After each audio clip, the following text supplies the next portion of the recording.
ফুল ফোটে যেমন ঝরে তেমন খোদার বাগানে আয়ো কতক্ষণ কারে এখানে কে বলো জানে। জোরে বলুন সুবহানাল্লাহ।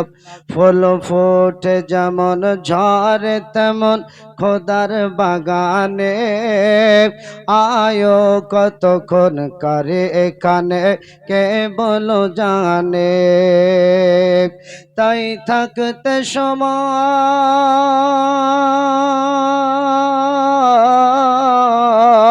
তাই থাকতে সময় নাও বুঝে ভাই জীবনের মানে, সব আছে লেখা দেখে নাও ওই হাদিস কোরআনে। জোরে বলুন সুবহানাল্লাহ। ফুল ফোটে যেমন ঝরে তেমন খোদার বাগানে আয়ো কতক্ষণ কারে এখানে কে বলো জানে। এ দুনিয়া যদি মনে হয় এক পানির ওই ফোঁটা, আখেরাত জেনে রেখো বিশাল সাগর যে সেথা। জোরে বলুন সুবহানাল্লাহ। আচ্ছা একটু এগিয়ে এগিয়ে আসেন, আসেন, এগিয়ে আসবেন না, সব মনে হচ্ছে পালিয়ে যাবেন। আমার আগে তাইজুল ভাই ছিল, খুব জমিয়ে বসলেন। হ্যাঁ কি জি, দেশের মেয়ে পুটা পোড়া, তাই না? এগিয়ে আসেন। এ দুনিয়া যদি মনে হয় এক পানির ওই ফোঁটা, আখেরাত জেনে রেখো বিশাল সাগর যে সেথা। ঠিক না?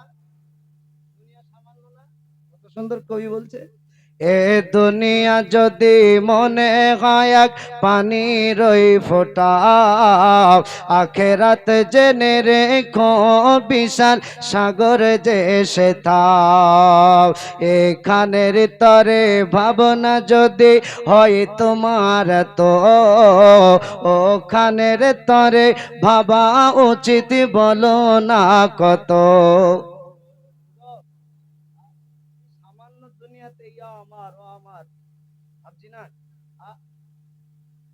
কি কথা ব্রেনে আসছে না আসছে না কি জি?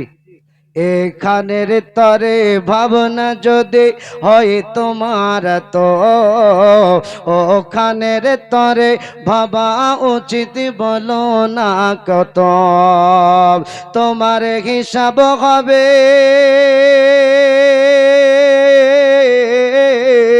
তোমার হিসাব হবে যখন ওই হাসরের মিজানে, কি আমল তুমি করেলে বলো নিয়ে যাবে সেখানে। আমল আমাদের আছে। সাহাবীরা এত আমল করার পর বলেছে যে আল্লাহ, হযরত উমর ফারুক থেকে হাদিসটা আসছে, উমর ফারুকের জীবনী। তিনি বলছেন আল্লাহ, আমি যদি বৃক্ষের যদি ডাল হতাম, লতা পাতা যদি হতাম, এই জঙ্গলের হিংস্র এমন করে জঙ্গলের কিছু প্রাণী খেয়ে নিত, কিয়ামতের দিন হিসাব দিতে হতো না। জোরে বলুন। অথচ নবী আমার বলছে উমর তুমি জান্নাতি, আর রাসূলুল্লাহ বলছেন উমর তোমার জান্নাতে প্রবেশ করেছিলাম। জোরে বলুন। হযরত উমর বলছেন আল্লাহ, আমাকে এই জবাবদিহি করতে হতো না, আর আমরা দুনিয়াতে জান্নাত পাবো কি এ তো কোনো সন্দেহ আছে? কোনো গ্যারান্টি নাই যে জান্নাতি হব না জাহান্নামী। বাপ, তারপরও নবীজি বলেছেন তাফসিরে রুহুল বয়ান, নবী বলেছেন যারা আমার সঙ্গে মোহাব্বত, আহলে পাকের সঙ্গে মোহাব্বত, নবী আমার বলছেন ও খাস করে মুমিন হয়ে মারা যাবে। জোরে বলুন। কি হয়ে? মুমিন। আর মুমিন হয়ে মারা যেতে পারলে আল্লাহর জমিনে কবর বলবে ওয়েলকাম। জোরে বলুন ওয়েলকাম, এসো, আমি তোমার জন্য সুন্দর বিছানা হয়ে আছি। যদি আহলে পাকের দুশমন হয়ে যাও, নবীর দুশমনি হয়ে যাও, তো কবর বলছে ওয়েলকাম, তুমি এসো, তোমার জন্য রেডি হয়ে আছি জাহান্নাম। জোরে বলবেন না?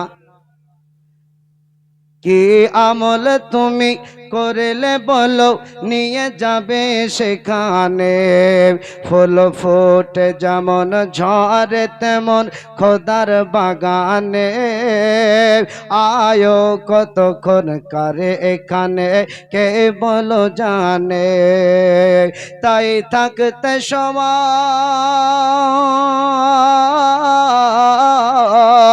তাই থাকতে সময় নাও বুঝে ভাই জীবনের মানে, সব আছে লেখা দেখে না ওই হাদিস কোরআনে, এ দুনিয়া তুমি যতই করো আমারও আমার, চোখ বন্ধ হলে দেখবে তুমি সবই যে আধার।